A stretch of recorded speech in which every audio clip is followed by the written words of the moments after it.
Assalamualaikum warahmatullahi wabarakatuh. Selamat berjumpa kembali dengan saya. Anak-anak, sebelum menyimak video pembelajaran kali ini, Pak Guru berharap Anda berdoa dan tetap semangat, fokus dalam menyimak materi yang Pak Guru sampaikan hari ini. Untuk pertemuan kita yang ke-9 ini, submateri yang akan kita bahas perkembangbiakan pada hewan.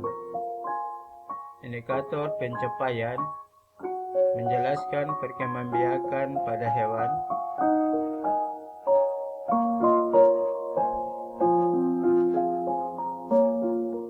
Ya, kita akan bahas pertama, yaitu reproduksi aksesual pada hewan.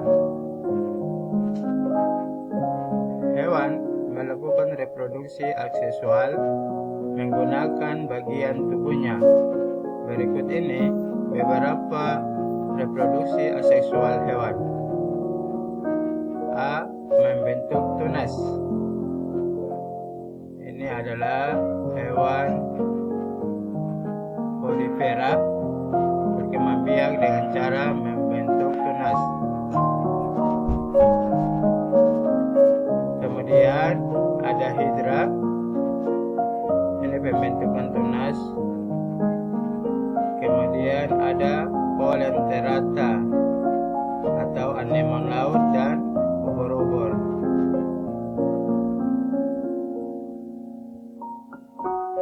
Nah, reproduksi aksesual dengan cara membentuk tunas untuk menghasilkan keturunan. Contohnya antara lain Hydra, Porifera, dan Coelenterata.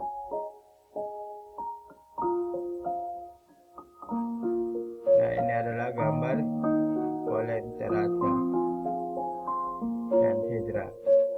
Selanjutnya B. Fragmentasi. Nah, ini contoh gambar cacing planaria yang melakukan perkembangbiakan aksesual dengan cara fragmentasi. Nah, tahap pertama fragmentasi yaitu pemotongan tubuh induk menjadi 2 bagian atau lebih.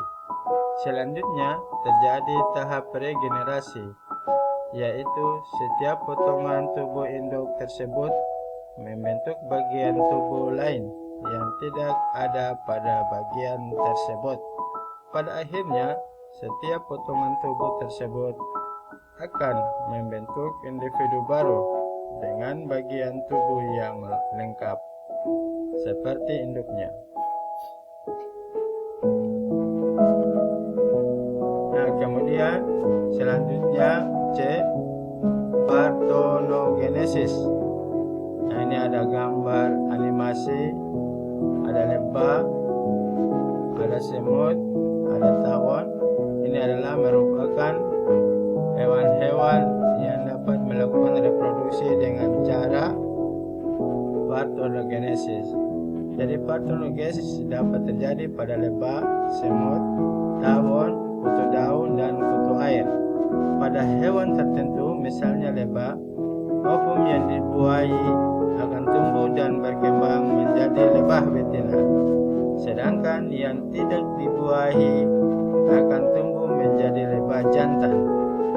Lebah jantan mampu menghasilkan sel kelamin yang digunakan untuk membuahi sel telur yang dihasilkan oleh lebah ratu.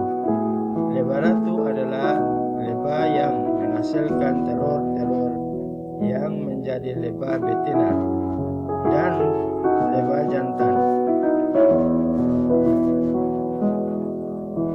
Kita masuk yang kedua, reproduksi seksual pada hewan. Nah, ini adalah beberapa gambar animasi merupakan contoh hewan-hewan yang mereproduksi reproduksi dengan cara seksual. Ada kucing, itik, ikan, ular. Nah, anak-anak, reproduksi seksual terjadi melalui proses perkawinan antara hewan jantan dan hewan betina, yaitu proses peleburan inti sel sperma dan inti sel telur. Proses fertilisasi ini akan menghasilkan zigot.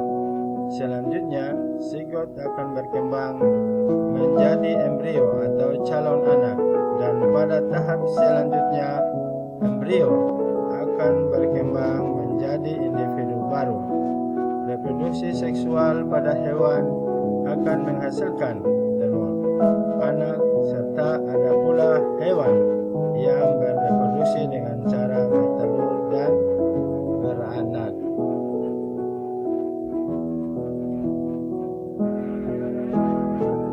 Berdasarkan cara perkembangan dan kelahiran embrionya, hewan yang bereproduksi secara seksual dibagi menjadi 3 jenis.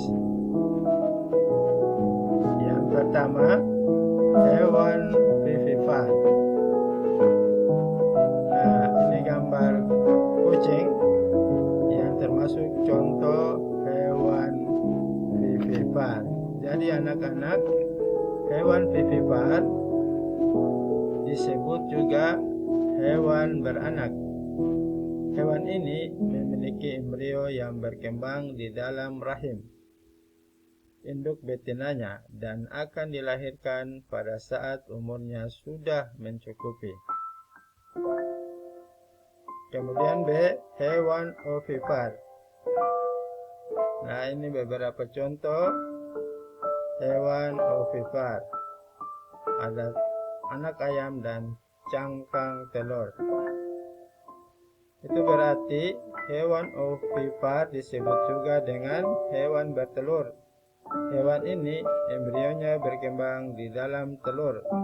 Telur hewan ini akan dikeluarkan dari dalam tubuhnya dan akan dilindungi oleh cangkang. Kemudian selanjutnya hewan ovovivipar. Nah, ini gambar beberapa hewan ovovivipar.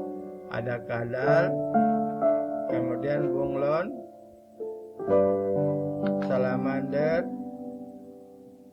ikan hiu, kemudian ada ikan pari, ada kuda laut. Nah, hewan ovipar disebut juga hewan bertelur dan beranak. Embrio hewan yang tergolong ovipar sebenarnya berkembang di dalam telur, tetapi embrio tidak dikeluarkan dalam bentuk telur. Seperti pada hewan ovipar, telur tetap berada di dalam tubuh induk betina. Setelah umur embrio cukup untuk dilahirkan, telur akan menetas di dalam tubuh induk dan kemudian anaknya dilahirkan. Contoh dari hewan ovovivipar antara lain kadal, bunglon, salamander, ikan hiu, pari, kuda laut, dan sebagian jenis ular. Nah, demikian materi kita pada hari ini. Untuk materi selanjutnya kita akan lanjutkan pada hari Sabtu nanti dengan judul siklus hidup pada hewan. Demikian, Assalamualaikum warahmatullahi wabarakatuh.